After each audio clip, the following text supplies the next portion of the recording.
Hello, I'm Pam Hoffman, Everyday Spacer. I'm Jeff Miller, 2049 Outfitters. At Everyday Spacer, we show regular folks how to personally and directly participate in space exploration, science, and astronomy. We're here on Friday nights at 9 p.m. Pacific Time, 12 midnight Eastern Time, and 2 p.m. on Saturday in Queensland, Australia. We're broadcasting live from Thousand Oaks, California. Real quick, thanks to all of our subscribers. Okay, yes, I thought I was going to add it there. There it is. Over 80% of our viewers have not subscribed, though. If you watch 2 or more episodes, please consider subscribing. And Cliff says, hi, guys. Hey, Cliff, welcome. Go forever and beyond. Yep. Glad you made it. Yep. Sounds like you got internet. Yep. You got a couple things real quick about cybersecurity news? Yeah. Just if you've got it, update it. Specifically Foxit, which is a PDF player, which, PDF reader, which I use, has some flaws in it that need to be fixed. Firefox, again, and Chrome, both of those have flaws that need to be fixed. And Windows, it was update Tuesday this week. So definitely update Windows if you haven't already, or if your computer has them downloaded already, reboot your computer. Yeah, updates are a good idea because they usually have like security patches. And I see Dawn's here too. Well, that's why it's part of cybersecurity. Oh, hey, Dawn. Oh, you did? Cool. Oh, that's great. So it was a little more clear than usual. Yay. Yeah, I don't think we'll ever see them around here unless it's like a Carrington event. Pretty bad. Yeah. So tonight we'll be talking about the next generation of space travel companies, and we'll be back in 8.3 seconds.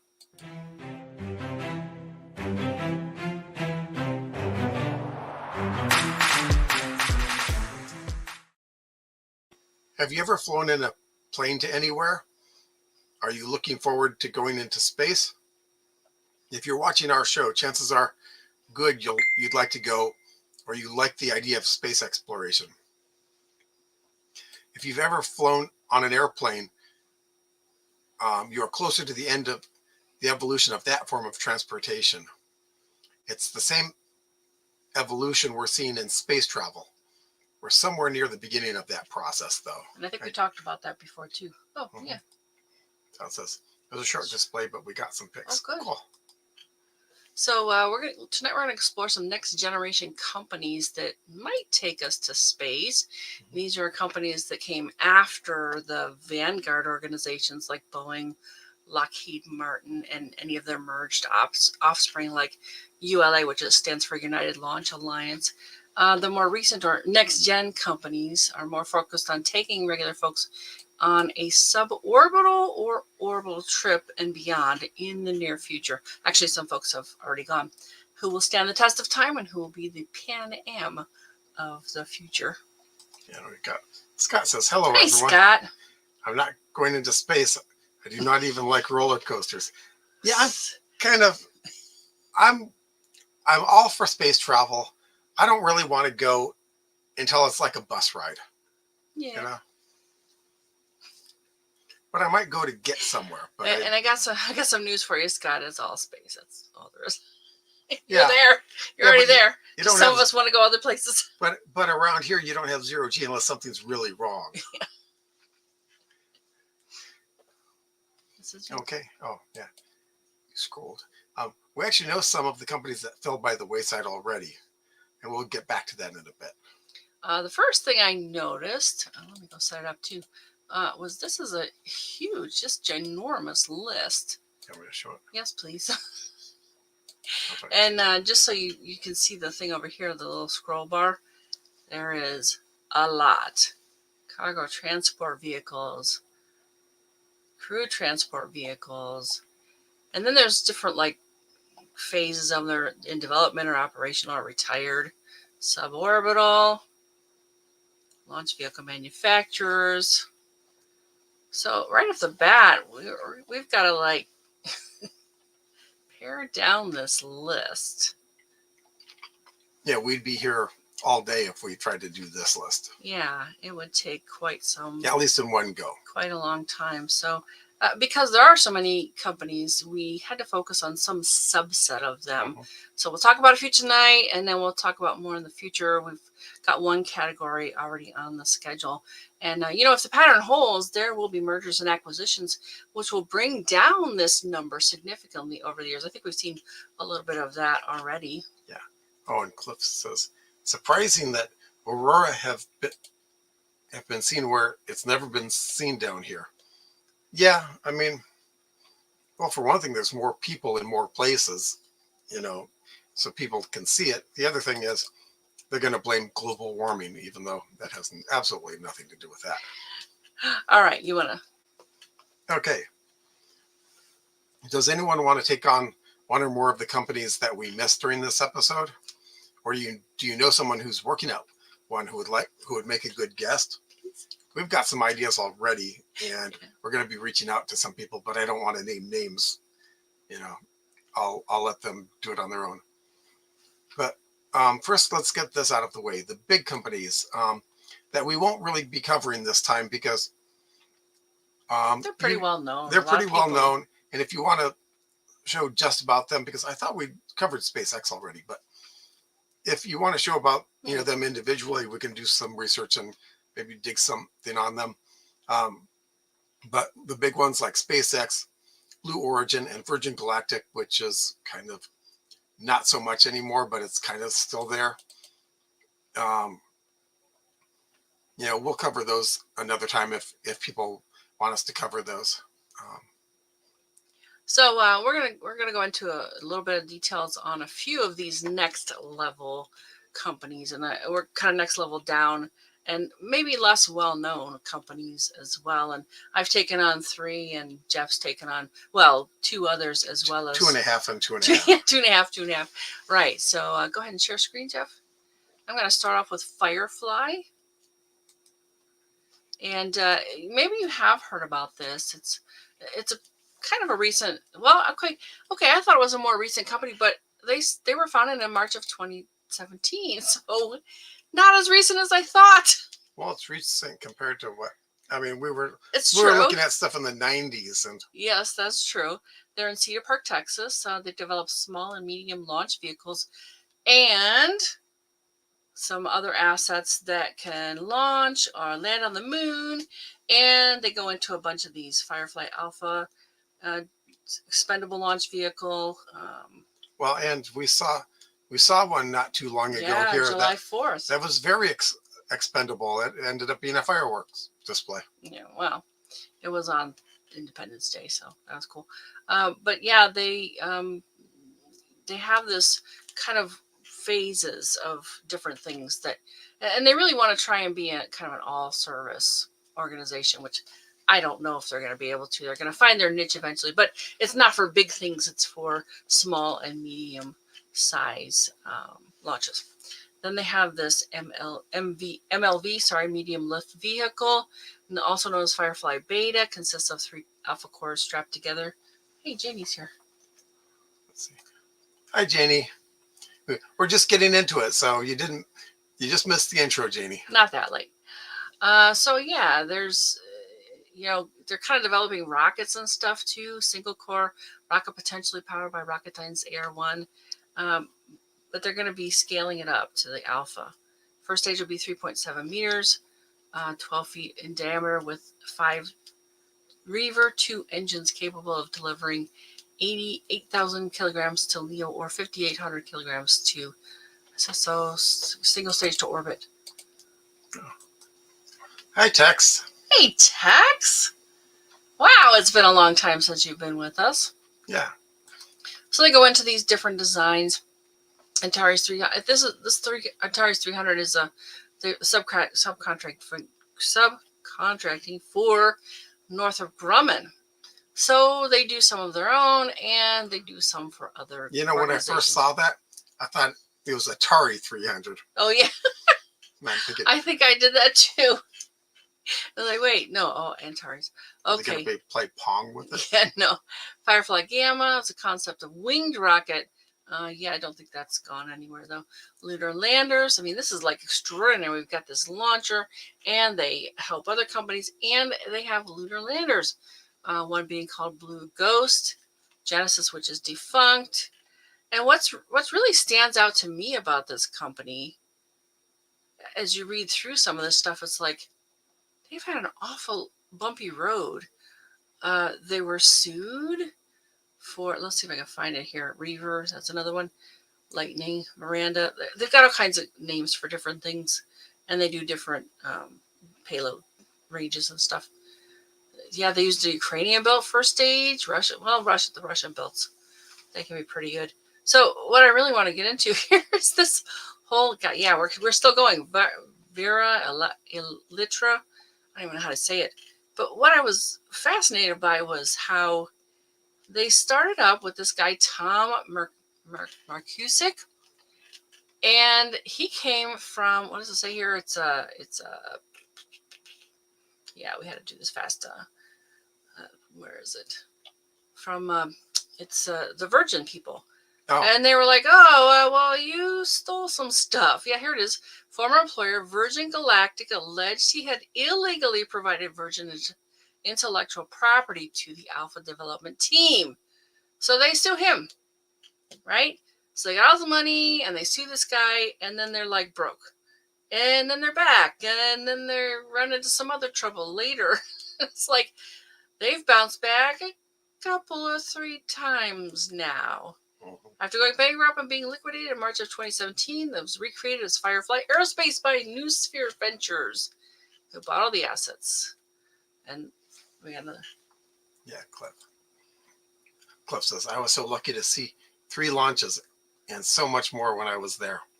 That's some other startups in Florida. Very good. We definitely want to know about that. Did we have? It looks like Tex has a second one. Oh, he does. I remember you were in trainings and stuff. Oh yeah. So it's 2 p.m. there. I thought it was 3. Oh, you're not in the same time zone as Cliff. It changes too because we time zones. Anyway, so yeah, for as many iterations and ups and downs, it's amazing they're still in business. Let's see. Yeah, in 2019. So somebody's pouring money into them, like over and over again. Yeah, November 8, 2018, they announced NASA selected them for one of 9 companies to bid for a commercial lunar payload. February 2019, the company announced it would develop manufacturing facilities and launch in a launch site at Cape Canaveral.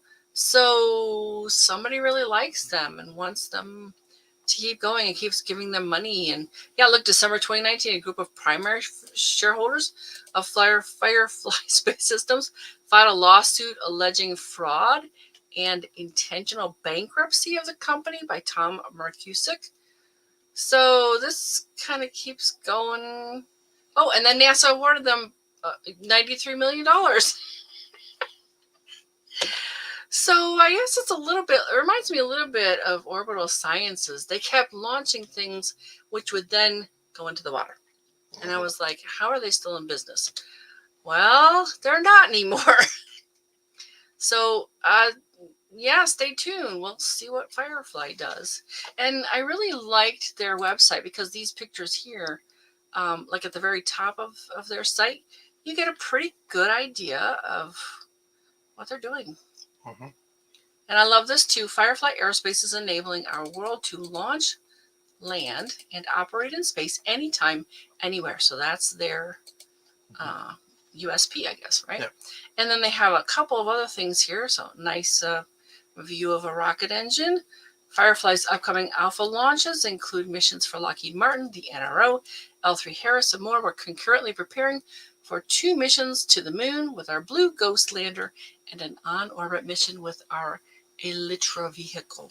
So yeah, there's a lot of good stuff in the wiki, but then the website gives you some nice graphics. Alpha and MLV. Firefly is ramping up production of our small lift vehicle Alpha and ready for launch.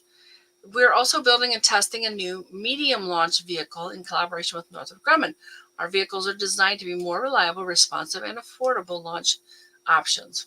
Do we get another? Yeah. Club says Tex has been coming to my auto club for 12. 12 years. They actually live closer, yeah. No, Texas just down the road, only 40 kilometers away. Yeesh. Well, in Texas, not Texas, Australia. That is down the road.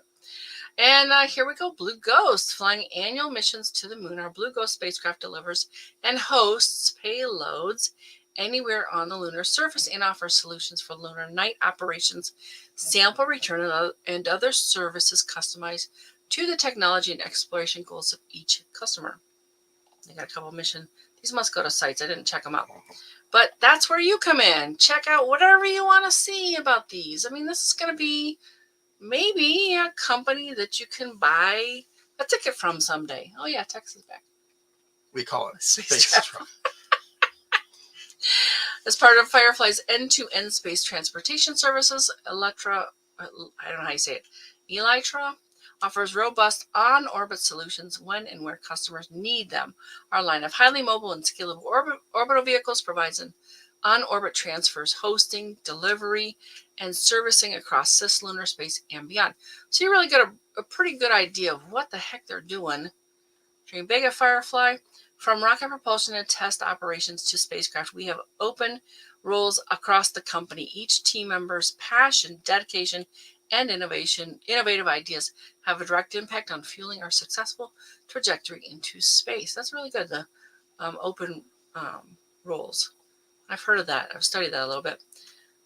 So then they've got this thing which kind of rolls through 5 images. Again, you get a little bit more of an idea. And someone did a whole show on them, revolutionizing the logistics of spaceflight, Firefly Aerospace. This is really long, though, and I actually went and found it on YouTube. That's an interesting YouTube channel maybe we check into someday. What was also fascinating to me was they've got like 750 employees. They talk about their mission, end-to-end space transportation to enable our world to launch, land, and operate in space, which they talked about. And 1 minute. Oh, I'm going to run this one. This one's just 1 minute. Let me do this. So, yeah, go ahead and bigify it. Yeah, there you go.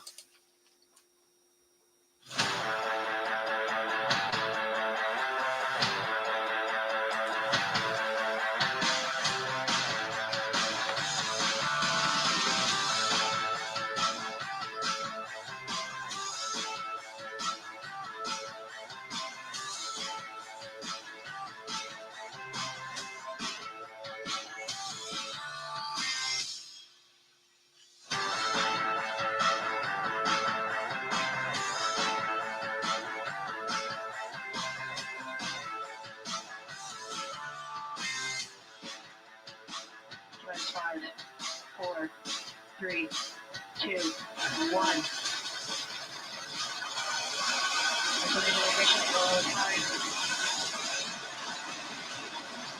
Lift off with Alpha Flight 2 on its mission to the black.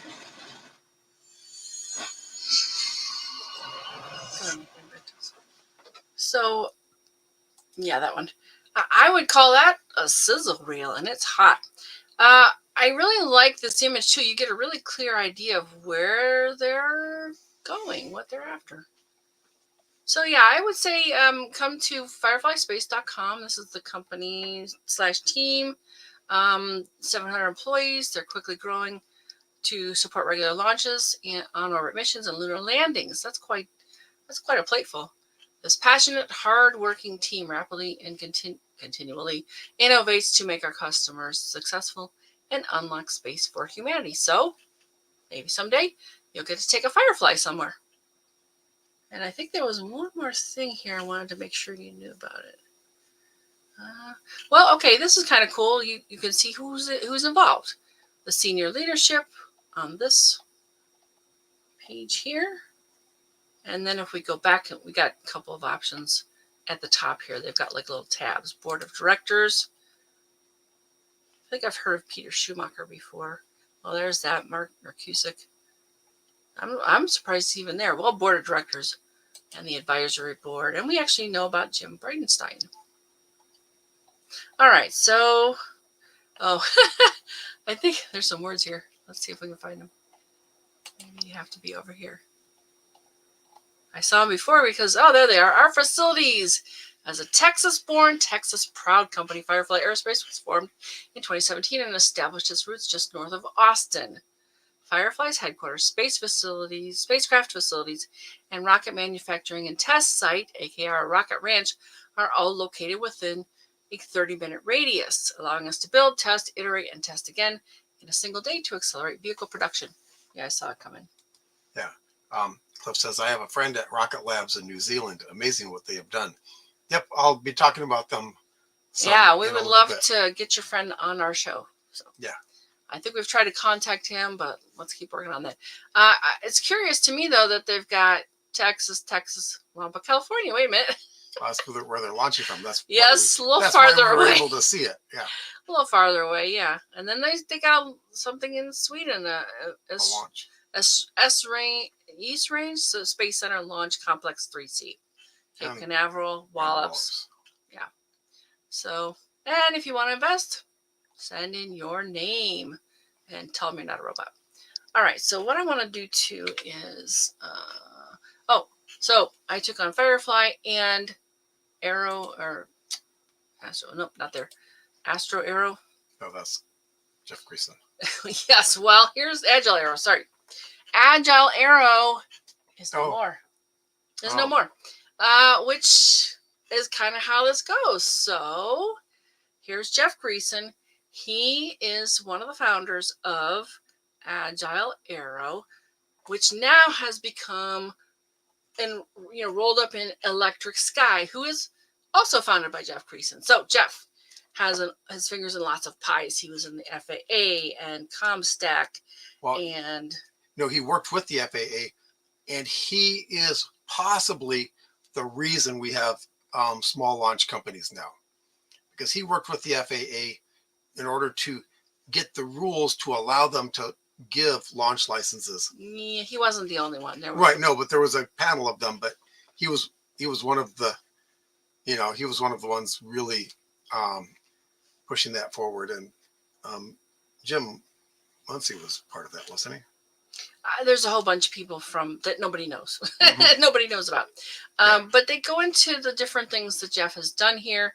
And I didn't realize that Agile Arrow is already now wrapped up in this Electric Sky thing. So I'm learning just as much as you are. And I think we got another. Oh no. Damn, gotta go. SES calls. Some kind of emergency. Go save the world, Tex. Yep. See you later. All right. So, and I kept this in here because I wanted to demonstrate that, things can change pretty quickly. Although this has been a while now, because he hasn't been part of Agile Arrow since, 2019. And it goes into the different, kind of his timeline. He was with X-Core. Oh, Rotary Rocket before Rotary that. Rocket, and a bunch of them came over to X-Core. Yep. Yeah, he's been part of the House Senate subcommittee hearings on commercial human spaceflight. Yep, and just on and on. Right here, from November 2015 to July 2019, I read that, I was like, oh, okay. And now I know. So, part of Agile Arrow, which is now rolled into Electric Sky. He publishes some articles for Tau Zero Foundation. He authored an article on a new approach to space propulsion. It's like, starting in summer 2020, he teaches an online course through Kepler Space Institute on advanced space propulsion. And I have X-Core here because I was just looking up some kind of background on him too. A whole bunch of them actually were involved with that. And this is the press release about Electric Sky acquiring Agile Arrow. And that got me to their website, which is here. Kind of a cool website.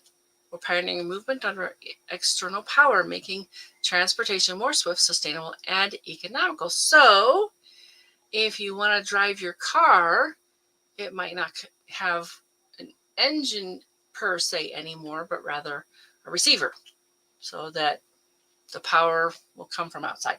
I love this question, though. Should we make Earth a better place to live or explore beyond? Both. And they go into it how people take their energy around with them. Gas tank in your car. It's expensive, whether it's the cost of combustion or the burden of batteries. We're all being held back, they say. Electric sky will help travel move faster, cleaner, quieter, and more economically. This isn't pick one. We're going for a quadfecta of all of the above. And they talk about drones and cars, flying cars, I guess they mean, from the electric grid, power from the electric grid. And we're starting to get into the Nikola Tesla area here, because that was one of the things he talked about, was just, power in the air. Mm-hmm. So there's not a whole lot in here, but we do have the team: Jeff Greason, Robert Millman, which I've heard of before, Tim James, never heard of him. And they go into a little bit of each of the gentlemen. We've actually covered some of Jeff's stuff. There's Robert, pretty interesting guy. He's kind of more of a lawyer, so I'm not quite sure. Well, I guess every company needs somebody like that. But then Tim James is the builder technician. He's kind of I would say, a more hands-on person. Now, as far as Agile goes, I only really found a couple of articles about this National Space Society's Pioneer Award, and it got me to, because nowhere I couldn't find, just from searching, I couldn't find a website for Agile Aero. Well, and now you know why. Until here, and it's not there anymore. Bye-bye. But yeah, here's another article about that. It's almost the same verbatim. And then this is actually a little bit nicer because, and we know this guy too, Jeff Faust, who wrote this article about Jeff. And I think it's a little more interesting because it has some more of the background. We're taking over the world. Yeah. Yeah. He pursuing Agile Aero involved the rapid development of high-speed vehicles. As we saw, though, they have been rolled into this other company. All right, so I think I have one more thing, because as you find things, then you come up with things that are sort of like that, but this also isn't on the list. Agile Space Industries.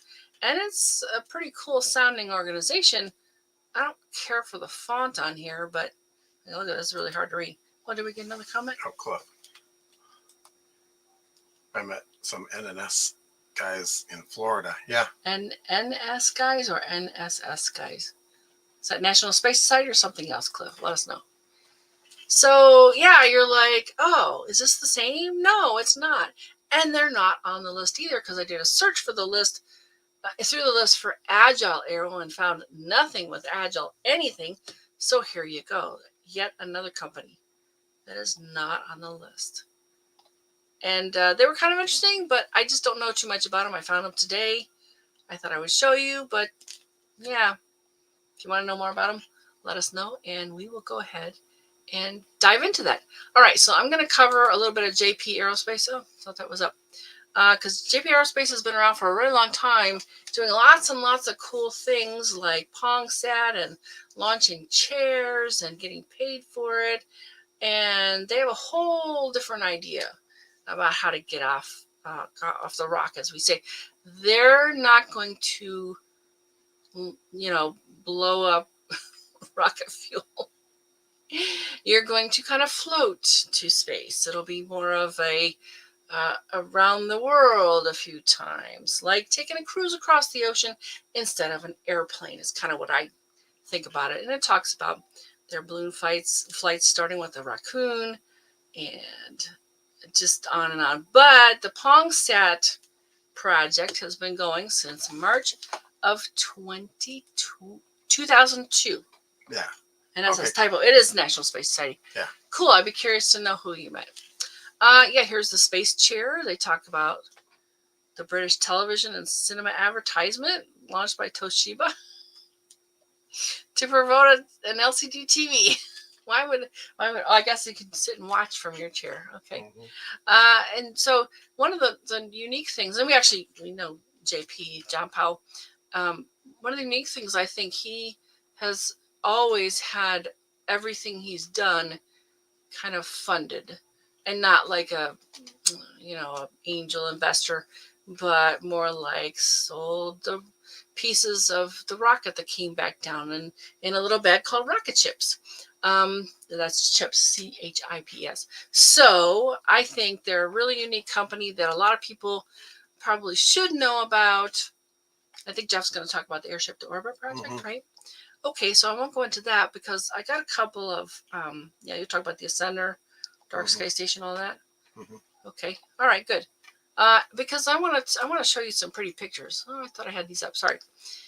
This is their site, jpaerospace.com, and they got some options to buy things and about their projects: Airship to Orbit, PongSat, Tandem. They have a very interesting idea about how to get off the rock. Chair in Space, Minikube, Ascender, and a submarine. Now that's new to me. Oh, okay. This book, Floating to Space, I actually have a copy of it, and I went looking for it to share tonight, and it did not appear to me. So there it is, Floating to Space, the Airship to Orbit program, Apogee Books. I thought I set these up. And Apogee does a lot of space books. Yes, a lot. They're a good source for good stuff to read. So if you get on their Facebook page and you like it, you can find out what they're doing. Scroll back up. There's me. Oh yeah, there's Jeff. Looky there. Jeff Miller. All right. That's an old picture of me. Yeah. You can find out things they're doing. You want to find out about submarine? Run the little video. And it's just been really fun to watch them test things, and it's just a fascinating, and sell things. It's a really fascinating organization. And JP has a lot of videos talking about building stuff and stuff like that. So yeah. Hold my phone. It's just really, really interesting. And they're doing a lot of things testing with balloons. All right. And I'm going to let Jeff talk about Airship to Orbit. I'm going to talk about PongSat. And we've actually said ping pong balls to the edge of space. And basically it's, you open a ping pong ball, you put in your experiment, you tape it back shut, and you send it to them, and they launch it, and then you get it back, and you get, well, now it used to be a CD. Now you get a link to the flight and a certificate that you flew. And basically, anybody can do this. Anybody can send something to space for free on the PongSat program. Yeah, we actually even had an ad once. Yeah. And you're not guaranteed to have your PongSat be showing like that. Most of them are in a box, right? With a bunch of others. But I guess if you make a neat enough design, they'll put it where they can film it with their cameras that are filming whatever other experiment that they're doing. Now, the fascinating part to me is that students fly these, and NASA scientists also, because instead of having to wait and pay lots of money, they can test a little piece of their experiment in a little tiny ping pong ball and get it sent and get it back and get the information from it. So they talk about PongSat as an experiment that fits inside a ping pong ball. These are ping pong ball satellites are flown to the edge of space by balloon. The PongSats are then returned to the student or NASA scientist as an easy and inexpensive way to get students excited about science and engineering. And actually, I can totally see them being inspired to continue on involved with space and some kind of science, engineering, all kinds of possibilities there. Yeah. What kids group? Because we worked with a kids group to do a bunch of PongSats. Was that Girl Scouts or something else? No, that was just a workshop that I held, and some of the people from the meetup groups. Okay. They came. They can be as simple or as complex as you want them to be. You cannot send anything living in them. There are some caveats. You cannot send anything living. Experiments can be as simple as comparing how high a ball bounces before and after being exposed to vacuum. The PongSat can carry seeds to see if exposure to cosmic rays affects their growth. Several small, inexpensive computers and other electronics can fit inside of it. These can be used to create a wide range of experiments. And there's basically 4 different things to test out there. It's microgravity, radiation, and I forget. I did a whole bunch of temperature. Yeah, I did a whole bunch of vacuum. So I did a whole bunch of work on, and there's their 10,000th PongSat. Now, I'm pretty sure they've launched well over 18,000 now. Well over that. Because basically they say, our process is very simple. You open up the bin, you pour in the PongSats, you close up the bin, and they launch. Mm-hmm. And they go into tandem high altitude airship. And these, let's see if I can find a good picture. Oh, These are balloons that are basically hooked together by a foam core board and lightweight. I think these are carbon, right? Aren't these carbon? And they've got little propellers on them so that they can move them up there. I think that's what one of the things that they're testing is. They're always testing different experiments constantly. You know, from what's on it to what it's made of and how they launch the balloons. They really got this dialed in for 40 years. They've been at this for 40 years. Mm-hmm. And I think it was kind of fascinating. Oh, I don't have the picture here. That's the airship to orbit, I think. Do they have it over here? Remember to talk about the contract they got. Mm-hmm. And remember how they thought it was going to be paper? Yeah. They built it. Yeah. All right, so let me turn it over to you. They got a PongSat page too. Let's talk about that real quick. So if you want to see what they're doing with PongSats, there it is. This is a little bit old though, but you can see some really fun videos, pictures, kids' art, space chair, some cartoons, as we used to say at Boeing. Mm-hmm. What is PongSat? All right, so go ahead now and take it over. Okay. Well, here, let me. We got a comment? Nope. Oh, yes, we do. Oh, fine chart. ISS. Hello. You wanted to. Yeah, we're not really talking about the ISS on this one, but yeah, I think we have talked about. That'd be a great topic for an episode. I don't think we have. Okay. Maybe somebody else remembers. Yeah, and the Chinese got those balloons working Oh boy. great. Yeah. Thanks for that, Cliff. Yeah. Okay, so airship to orbit. Basically, the concept here is. Yeah, you're half out. Okay. It's a smaller screen when we're sharing with the thing. Is that he actually uses an airship to go up to the edge of space. That's the one that goes round and round around the Earth.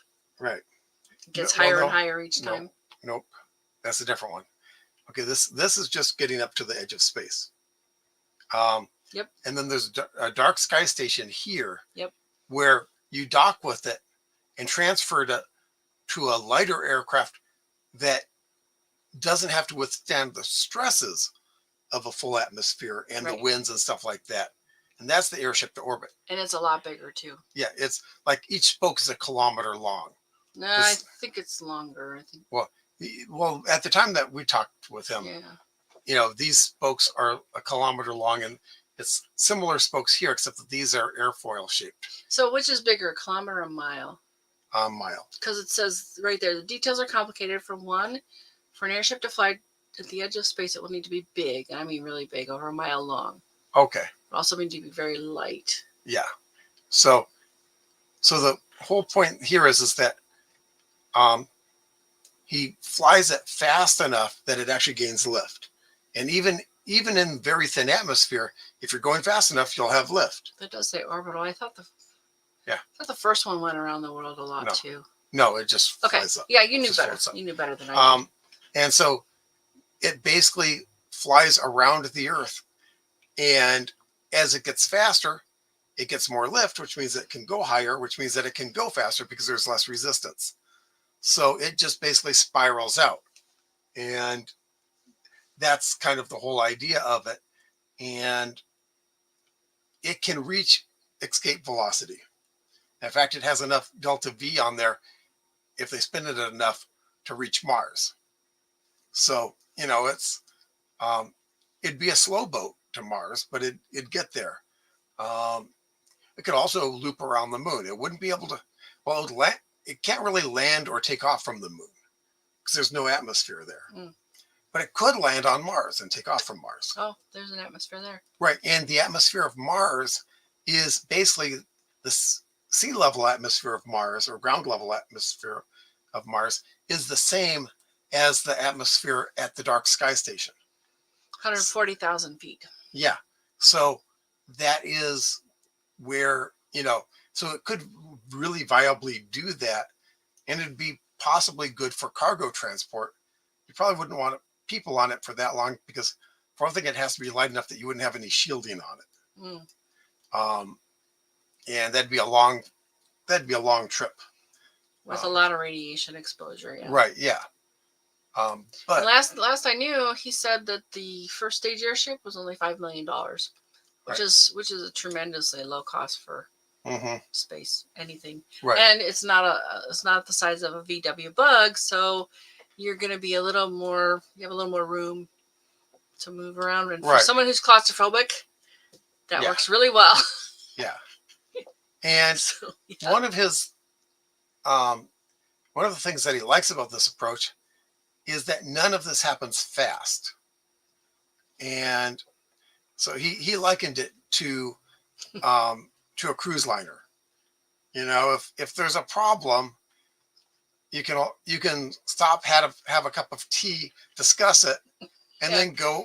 And then you said committee meeting. I remember saying, yeah, you could have a committee meeting and figure out how to fix it. Yeah. So there's no rockets, nothing blows up, nothing. Yeah. It's not as exciting.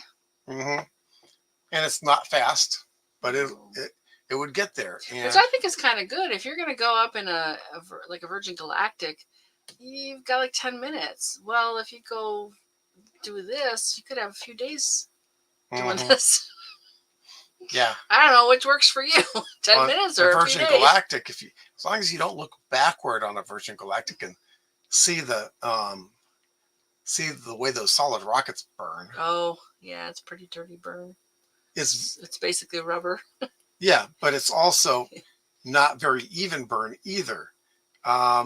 Anyone who's piloted has said that they really have to control the heck out of it just to keep going straight. Well, and I can imagine they're getting better and better as they go. I don't know how it tied into that as much lately. Yeah, but just look at some of those old videos. You can see orange shooting out of there, and that's little bits of the solid rocket fuel breaking loose and getting thrown out. I mean, Cliff says 8 months on a Starliner to Mars, right? Yeah, that's pretty fast, and you got to be at the right place to to meet up. If you hit the window right, yeah, and it's once every 2 years.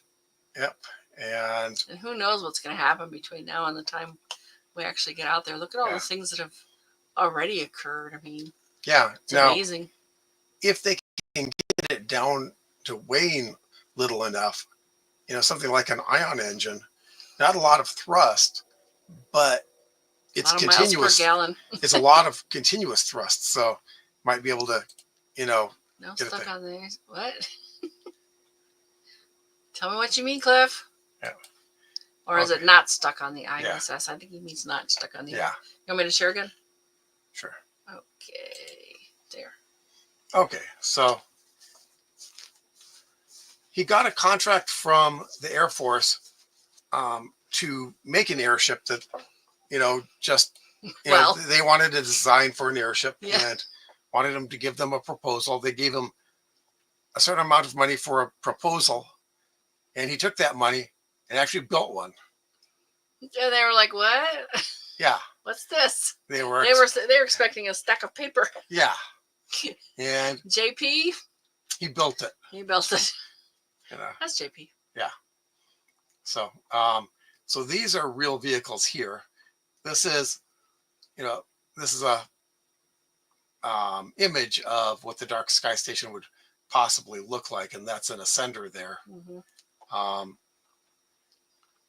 So this is, and had a, oh, that's neat. This is Stack Exchange. Ah, cool. And actually asked, someone, not me, although I would have, asked if it's actually feasible. And the answers were pretty much yes. Yeah. Well, that's why JP's doing it. Yeah. And the people who answer at Stack Exchange, again, I've mentioned Stack Exchange before, but this is Stack Exchange Space Exploration. You ask these guys a question like this, and yes, they will. Those are better drawings than JP does. Yeah. I So don't know where he somebody, got these drawings. either somebody did them or somebody found them. Yeah, they might have been That's amazing. from something that JP produced. Oh, maybe they're from his book. But no, the drawings in his book are. yeah, and you get a lot of stuff like this that, you know, Yeah, it's that's a Mars trip, right? yeah, and I forget who yeah, did that, but this is okay. I think I know who wrote this because there's a lot of math in it. got it. Is this Dutch or someone else? Oh, Robert Walker. Okay. Um, but yeah, that basically people who, you know, who do the math have figured out that yeah, it could actually work. So Yeah, we kind of knew that. Yeah. Because JP did. Yeah. it. Yeah. There's that side again. Yep. Oh no, yours is balloon fights. Yeah, this is the wiki. This is a wiki. Yeah. Oh yeah, that's the one I had. Yeah. Yeah. So his airships, airship to orbit project, Ascender, dark sky station, and orbital ascender. And I thought that this was a really, really neat solution. It's not a solution that other people were talking about. So I thought it was just really neat. So that was we each did 2.5 on it, and that was, we each did half of JP's. So Cliff says the two, I think he means astronauts, got stuck because the capsule leaked and it was supposed to stay 8 days. Now they're going to be there till February. The return capsule leaked. Yeah. Unfortunately, they were able to boost it away from the station and get it back down to Earth. It seems like it's weird because I didn't think it would take that long to get anyway.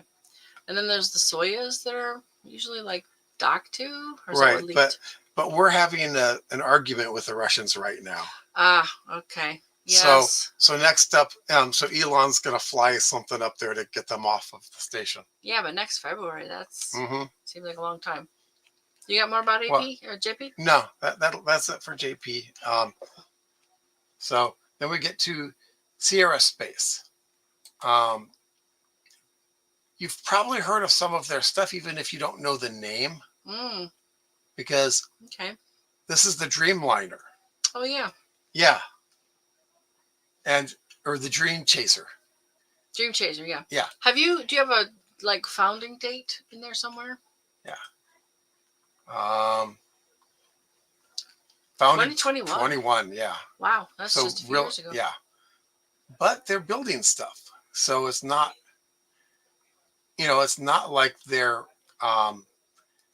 they created a whole bunch of cartoons and said, give us money. Mm-hmm. They're actually building stuff. So cool. And gee, what does this look like? It looks a bit like the space shuttle. Yeah. But it's meant for riding on top of a rocket. Okay. And so it'll be launched by various things, including the Blue Origin rocket they're talking about. Okay, so they're like flexible enough they're a to payload. go. Yeah. Payloads. Payloads are usually like connected with a kind of an adapter ring. Right. Yeah. Sort of thing. There's a couple of different standards, and so they're obviously on one of those standards. Okay. And they do talk about rocket engine and propulsion, but and electrical power systems. I love how beautiful these all are. I mean, yeah, they're just amazing imagery and. Right, and these are surface-mounted solar arrays. Mm-hmm. And they're touting their national security stuff because they do make payloads, and they have put stuff in space. So they've got a couple of angles for being involved. Okay. Right. Human space flight. Okay. Yeah. You notice this isn't an actual image of something. We're getting into cartoons here. Microgravity platform. This is where they throw up a bunch of small stuff. And, you can do some tests there. As long as you can get vehicles to and from it fairly fast, you can do minor tests to it. So. What are those numbers? It said revolutionizing the space business. 4,000 plus? Wow. Space systems delivered. Now they do they do CubeSats too, so those numbers are fairly high. All right. I wonder. But 500 missions to space. Yeah, I have a feeling that JP's got them beat because how many Pong sets have gone? Yeah. But those don't actually get to orbit. No, they don't. Yeah, they don't get to space. They get space adjacent. Yeah. So to the edge of space. Yeah. So that's them. But the wiki has an awful lot more, and they're working with the Air Force, and working with Blue Origin as their lifter, and they're part of the Orbital Reef program, which is a commercial only space station. And I do plan on doing an episode sometime in the near future about all of the new space stations that different organizations and countries are looking at putting up there. So cool. Yeah, that'd make a good episode. Yeah. So I won't get too much into Orbital Reef, but it is on that list of things that I'll be talking about later. And so it's nice. I guess they just modified space shuttle. I guess we know that technology, but from the way it looks like they're going to have the whole tile issue of having to redo all the tiles every time. They might have a different way of doing that, but by the way it looks, that's what it looks like. Okay. So I'm not too thrilled about that, but so I don't know how really viable that will be, but this is, what they're looking at. Again, it looks like it's an inflatable. Ah. So they seem to have gotten some really good ideas from a lot of different sources. Yeah. It does look a little different though. Yeah, it does. And the next one that Cliff actually mentioned, Rocket Lab. And space more groovy company. pictures. Look at this. Yeah. Now, here's the weird thing, is that these guys don't tend to have payloads. They tend to have launchers. Okay. And they launch payloads. Yes. I think they do have some of their own payloads, but satellites launched by Electron, which is their small launch vehicle, 197. Satellites on orbit with Rocket Lab's technology. So they've got technology in payloads. So they don't actually make the payload, but apparently they make things for the payloads. And this cumulative years in space for satellite technology. What the hell? I mean, that's funny. That's amazing the people. So do they have a founding date for them? Yeah, I've got the wiki on there. So let's see, founding date is June of 2006. 2006 in Auckland, New Zealand. Yeah. And then they moved to Long Beach because they got NASA contracts. And if you want to have NASA contracts for more than a couple months, you have to be within an hour's drive time of a NASA facility. Oh, no kidding. So I learned that from Donald. Oh, okay. So it might be a bit of a cynical, approach to that, but it seems to hold. They were in New Zealand. I think they've still got. It's weird. They moved to Long Beach, and now the New Zealand branch is a subsidiary owned by the U.S. company. Okay. But it's all the same people. They just moved over here to be, I guess, near a launch site and near NASA, near their customers. That's actually not that far away. Long Beach. Actually, Janie's in Long Beach. I wonder if we can find somebody who's in California to talk to. Yeah. Anybody got any contacts out there? Anybody? Peter Beck would be neat, but he's the CEO and is probably a bit busy. I like the marketing people. They actually speak They know how to talk to people. Yeah. They speak well. They know a ton about the company. We've had at least one before, and Heather Archuleta did that for NASA, but she wasn't currently working for NASA when she talked to us. But yeah, they're really good. If you ever need a good guest, a marketing person is good. They launched in New Zealand. Okay, interesting. Yeah, I don't know if New Zealand they're working on a medium rocket now. And I don't know if New Zealand has the facilities for that. They might. I just don't know enough about New Zealand, but yeah, they're launching a lot of payloads out of I would guess Lompoc, Hmm. because it's or Vandenberg, I guess, Yeah, because that's Lompac's nearby. for Yeah, that's a city. well, they're the Vandenberg space is there. It's there for polar orbits. Yeah, Vandenberg. Yeah, Yeah, they're sort of specialized. right. But I can't imagine that New Zealand is closer to the equator than Vandenberg. So I think it's farther away from the equator even. But could be wrong. Just gotta look at a map. Yeah. So they might be just basically doing polar orbit stuff, but don't know. It'd be neat to find out. So Origin 2006 to 12 in New Zealand, when they got a contract, they moved to the U.S. in 2013, established Huntington Beach, and then moved to Long Beach. Huntington Beach because it's really neat and nifty there, but it's really far away from their customers. Well, Boeing was there, so yeah. But then they moved. Yeah. So, due to increased government involvement, because they were working with the U.S. a lot, so they moved to the U.S. And new facility includes state-of-the-art production for manufacturing the company's Electron launch vehicle. Oh, Dava Newman. Did we do a profile on her? I don't know. If we haven't, we should. Yeah. She's a fascinating person. Yeah. I'll have to look. Yeah. So, funding in 2013, they got funding, from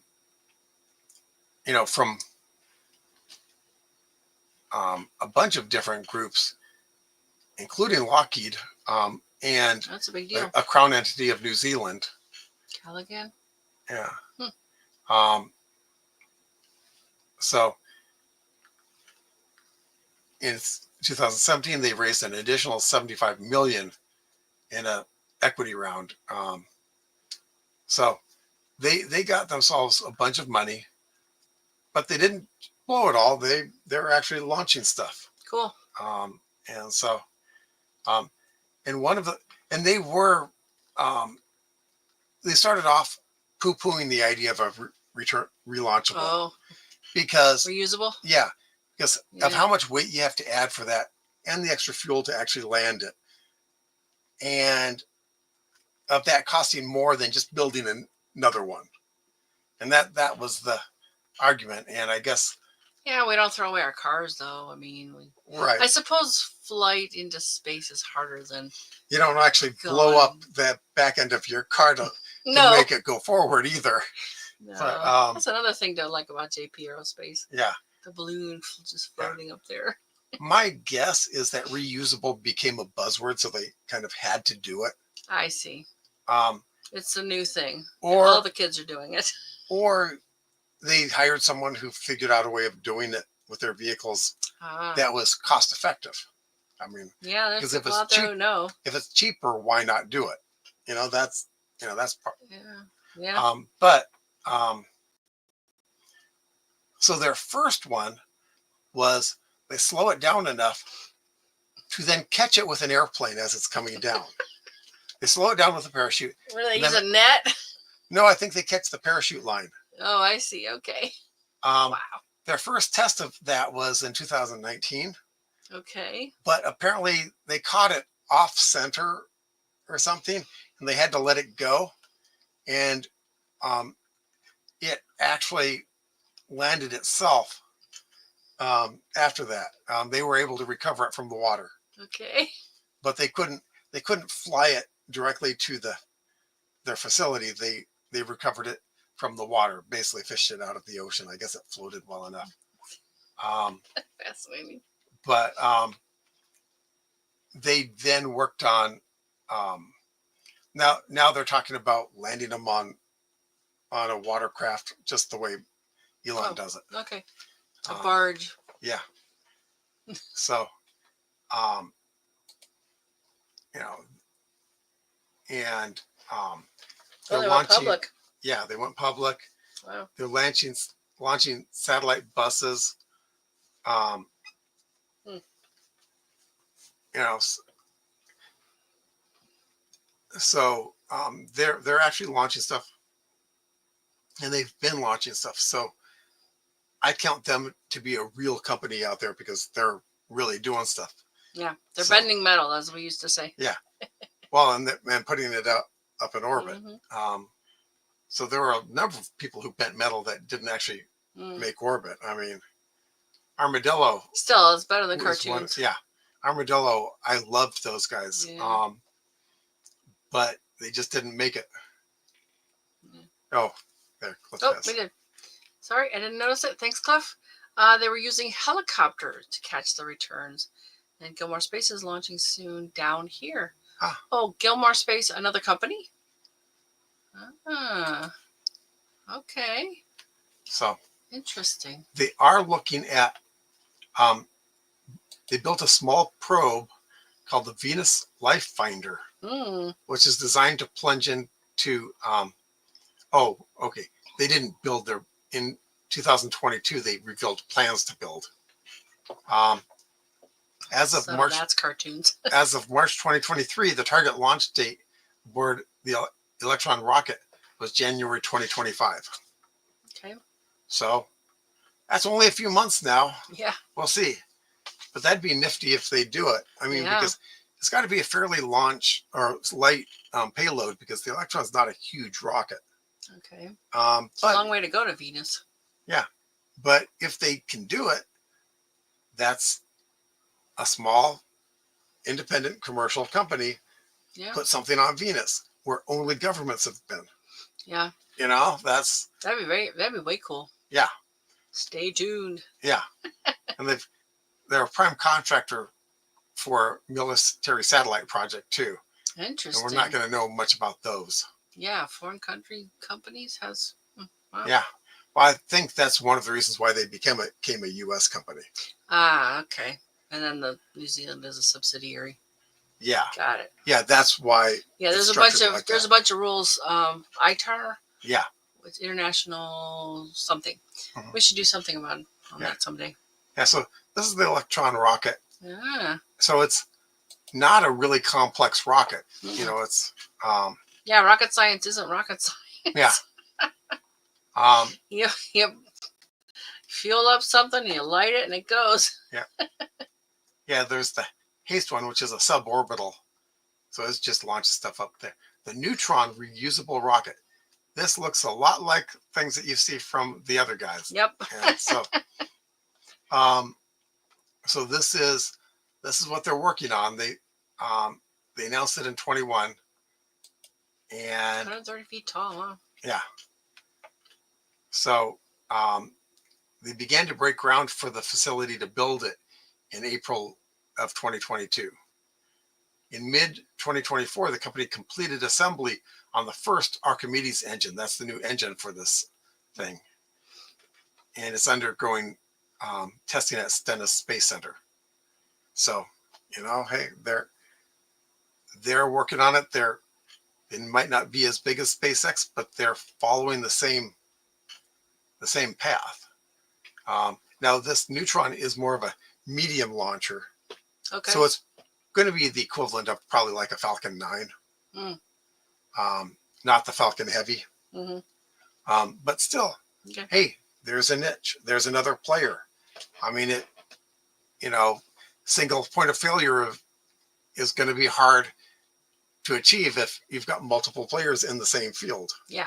So, and their sounding rocket, which is just basically takes it up to the top of the atmosphere. Photon satellite bus.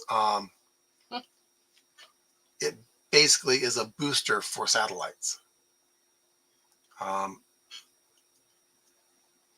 I think, someone else was talking about one of these a long time ago where they launch it and it attaches to a satellite and then boosts it up or puts it back into its orbit. Right.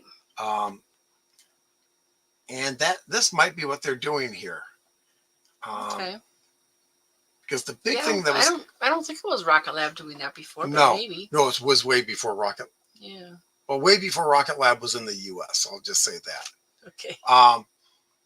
But this is because the big thing that was the holdup on the other satellite bus that I heard about, and this was at Henry's conferences that I heard about this, was safely grabbing on to a satellite, because satellites aren't meant to, aren't built to be grabbed and yanked around. They didn't give them handles like that. Yeah. So, but maybe these guys have a solution to that. When they go into their missions, viscous liquid monopropellant.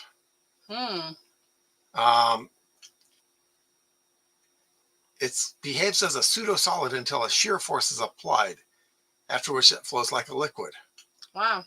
Okay, so not boiled down hydrogen peroxide. Right, yeah. Okay.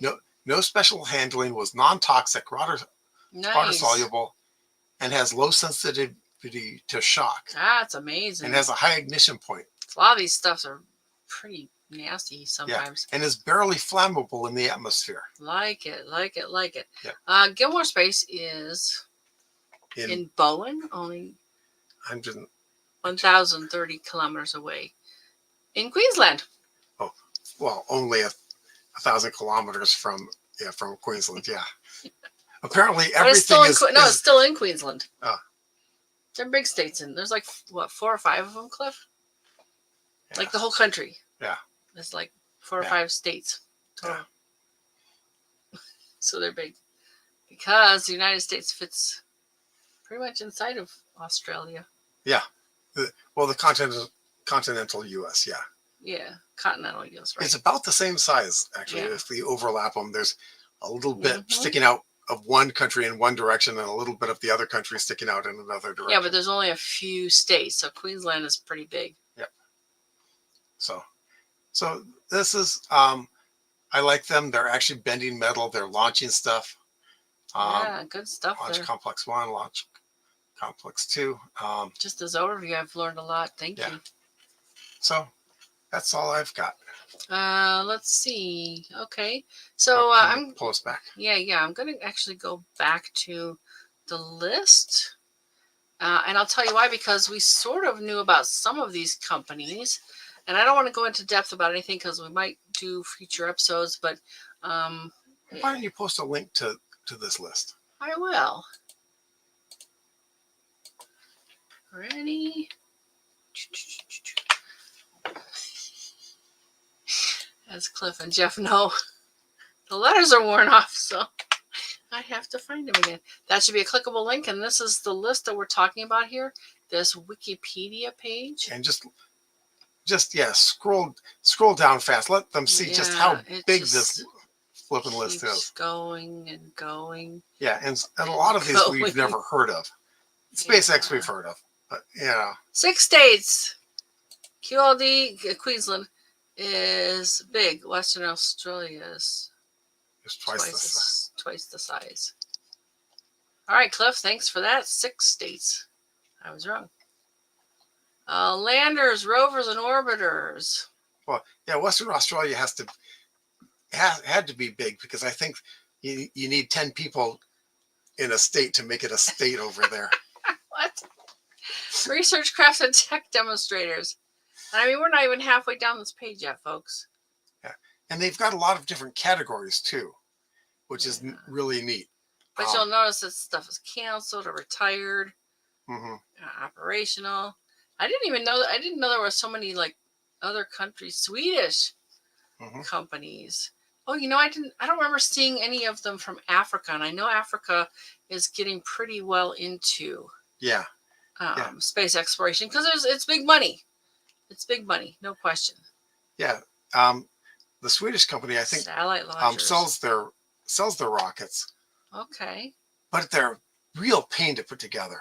Space economy, space manufacturing. So these are a little bit different. Oh, made in space, that's a pretty big name, but defunct. Some of them are Deep Space Industries. Oh, I think that was Peter D. Mandis. Yeah, and don't they produce a lot of aluminum there too, or is that somewhere else? Steel. Yeah. I mean, space mining. Look at these. Yeah. Space stations. You were talking about doing that. Yeah, and these are some of them. In the near future. Yeah, of course. Some guys on that list aren't on my list because they're gone, like Bigelow. Spacecraft component developers and manufacturers. Mm-hmm. Yeah, we're getting there, but still, this is Spaceliner companies. Okay, to me that's the cool one, because those would be the guys that take you there, mm-hmm. right? The the TWAs and right. We've got so many more new ones now. But these don't necessarily have their own vehicles either, like Axiom Space. Contracts for SpaceX on a Dragon, so those are SpaceX vehicles. So they're essentially. But that's TWA doesn't run their own. They buy their vehicles from Boeing. Mm-hmm. I mean, same sort of thing. So we kind of knew about ABL Space Systems, Astra Space. Really like that because Dawn. Bellatrix Aerospace, Into Orbital Systems, Relativity Space, Space Services Incorporated, Zero to Infinity. And if you're interested, we'll do another episode and do a deeper dive into some of those. We didn't actually know about some companies, but they really looked interesting, like the Australian Space Research Institute. I've been talking a while. You go ahead. Yeah. And I've heard of them, but I don't know. Oh, I hadn't really heard of them. Yeah. Okay. Canadian Aero. I think I've heard of them, but I don't remember that well. Dawn Aerospace. Another one for Dawn? Yeah. Evolution Space, Galactic Energy. Interstellar Technologies. They're really heard of the movie, but not the company. Yeah, they're really aiming for the sky on there. Rocket Factory. Augsburg. Yeah. Skyroot Aerospace. I like the name of this one. Skyrora, like Aurora. Yeah. Space Pioneer. I've heard of them. Success Rockets. I haven't heard of them. No. Yeah. So, yeah, we could even do another episode on like those or some of them, or heck, any or all of them. Yeah. Right? I mean, we'll probably be combing this list for a few episodes. Yeah. And then there's the ones that are gone now. Yeah. So sad. Yeah. There's Rotary Rocket, which we mentioned, and X-Core, which Jeff Greason was involved with. And so many of these are run by people that we knew back in the day. Marsden Aerospace, really like those guys. Yeah. Really. Yeah, they did really good stuff. Yeah. Bigelow Aerospace, they never really had anything except PowerPoints.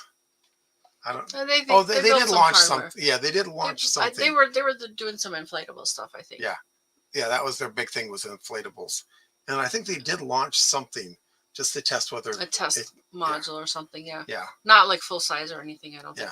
I don't know, but we could look into it if you really want to learn more. Armadillo Aerospace, probably one of my favorites, just because back when everyone was complaining that they're. Okay. Yeah, I'll do those in a second. Go ahead and finish. Yeah. Basically, back when everyone was whining that there isn't anything going on in commercial space, Armadillo and X-Core were making stuff. And that's well, Armadillo, he was a gaming guy. He created software games. Well, yeah. It's like Doom, on Fridays they would Doom, go out if you back remember Doom or Quake. Build launchers. That's in fact, one of the jokes was anytime he needed more money for his rockets, there'd be a new version of Quake out. But I think that wasn't just a myth. Yeah, I don't think it was either. Yeah, but you couldn't prove it. So, Orbital Science and Virgin Orbit. Orbital Science is the one that kept putting stuff in the drink, and I'm like, how the hell was they still? How are they still in business? Were those the guys who were launching from a barge? No. Was that someone else? No, but they were East Coast, so we Yeah. didn't know much about them. Yeah, there was one group that was launching from barges, and Hmm. um, yeah, I don't know that they really got anywhere. So let's do a bunch of these. All right, so Cliff comes in with aluminum, gold, coal, diamonds, uranium, gas, LPG, crocodiles, and seafood. Yep. Janie, thank you so much. We appreciate our research and sharing. Amazing effort and progress. Yes. And stay tuned. More to come. I think it's going to just get more and more interesting, and the prices will keep coming down. And really, this is following the same exact pattern as the airplanes did. You remember the barnstormers, and then the rich folks would pay. And I saw a thing on Facebook the other day, and I just wanted to say to her, she was like, "Oh, there's billionaires are spending money on taking trips to space," and I'm like, "Do you enjoy taking an airplane flight every now and again? Because that's why you can." And then the sharks. Doom is the only game I played and finished. Yeah. Only in God mode. Yeah. Well, that's the mode where you can't get hurt. I see. Boeing Starliner was no. Well, let's see. Was it? Did it go? Does it go to ice? No, it doesn't go to space. The space station yet, right? No. No. But it it's not going anywhere, I don't think. Yeah, I don't know that it's still viable, but it's not really needed anymore now that Musk is there. I mean, again, although I would say that it's really bad to have a single point of failure. So I would really like. Well, and then there's the other thing too. There's not just one type of car out there, right? There's like Buicks and Fords and Teslas, and everybody's got a different. And diesel, gas, diesel, electric, hybrid. And why? Because, well, different people are going to want to do different things. And different missions have different. He might have played Doom once or twice, right? Yes. Oh, yes. Oh, okay. Oh, yes. So have you ever heard of any of these companies before? Are there any that we missed? Would you like us to do an episode on anything in particular? Jeff wants to do a profile on Jeff Grayson. I think that's fabulous. And I've lined up something from that list we just saw in theirs for 3-4 weeks. And anytime we line stuff up, if we get a guest, the guest will bump our topics. But we're planning on some stuff for you. Okay. Irvine PD. About it. Why? Yeah. No, I didn't see that. Did you? No. Did it blow up? It's just that's a publicity stunt, Janie, because basically the trucks are. Well, did they buy a Tesla truck? Yeah. Oh, is that what you're saying? Because it says brought, PD brought, but you say they bought a Tesla truck. Yeah, I think so. I wonder why, because I've seen some video of it trying to pull something, like a regular pickup truck does. Yeah, it has shorter range than a Tesla car. It doesn't. It says, can't pull anything. Doesn't have much of a bed behind it. I mean, they'd be better off with the Tesla SUV.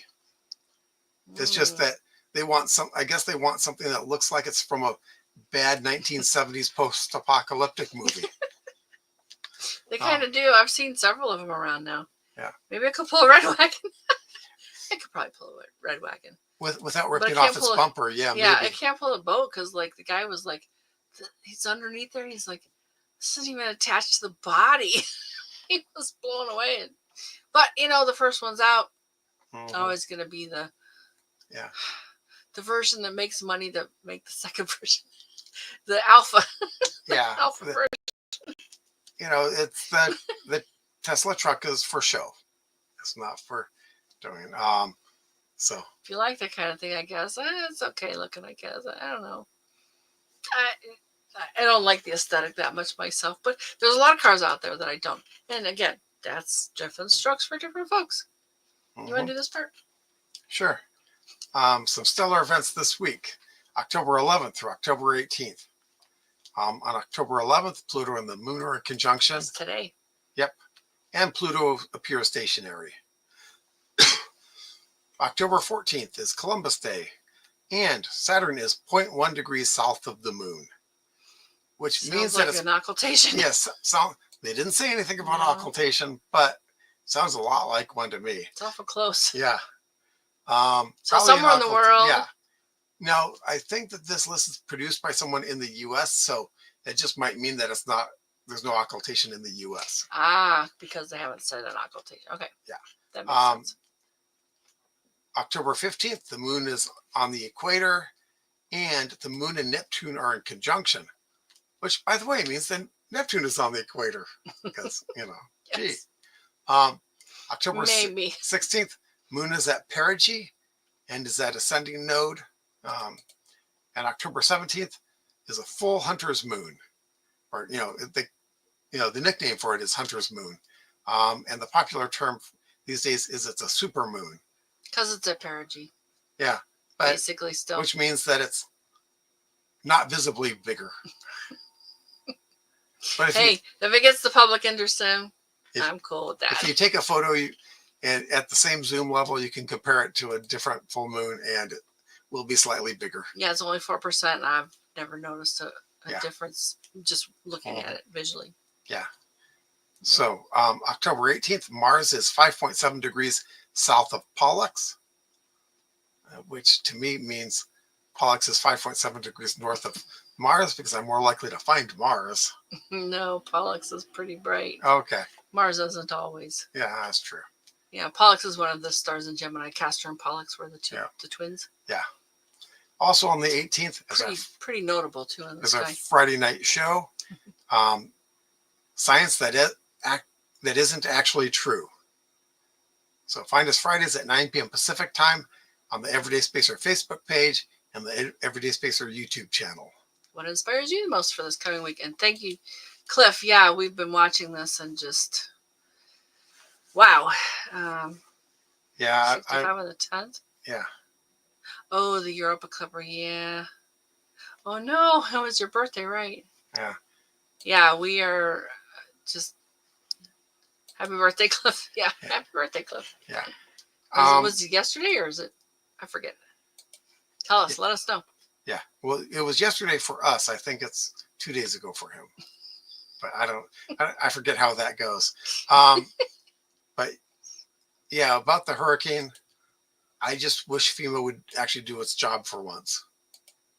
They get an awful lot of money, but they don't have any when it comes time for a disaster. So why don't they have any? Yeah, it's a different show. Yeah. This is called Everyday Spacer. We'll talk about that. Yeah. So if you or someone you know has done something interesting involving space exploration, science, astronomy, we'd love to share our life. Join us again next Friday, October the 18th, for, I'm going to call it the persistence of bad science. We'll delve into science that isn't actually true, yet persists for some reason. We think it is, and it's not actually true. So we had the wild and crazy science. We had science magic. I'm going to talk to you about stuff that ain't so. It just ain't so. Mm-hmm. All right. Anything else from you? No. We will continue to watch for your comments. Mm-hmm. Thanks so much for being here, Janie and Cliff. Oops, there's one. Aw, I love you too, Cliff. Thank you. When bad science spooky. Oh, we're going to work on that for the following week. I think it is. Yeah. We're noodling some ideas. We last year we covered quantum mechanics because Einstein called it we did something spooky. Yeah, it was for Halloween. Spooky action at a distance is what he called it. And so we did that for Halloween, but I haven't really figured out what else, along those lines to do, but we'll come up with something. Something will happen. Yep. All right, so Jeannie and Cliff, and we had someone new. Hi, Cherry. Thank you for being here. And we had Scott and Dawn. And although I think Scott's gone. Oh, Tex. Tex was here. Tex, he had to bail. Yay, Tex was here. And I think that's it. You got Dawn, right? Thank you so much for being here, folks. It's always a better show when you are part of it. Yeah. So it's just us two. It's okay. But she can listen to me any day. Have a great week, folks. We will see you next Friday. Yep. Good night. Good night.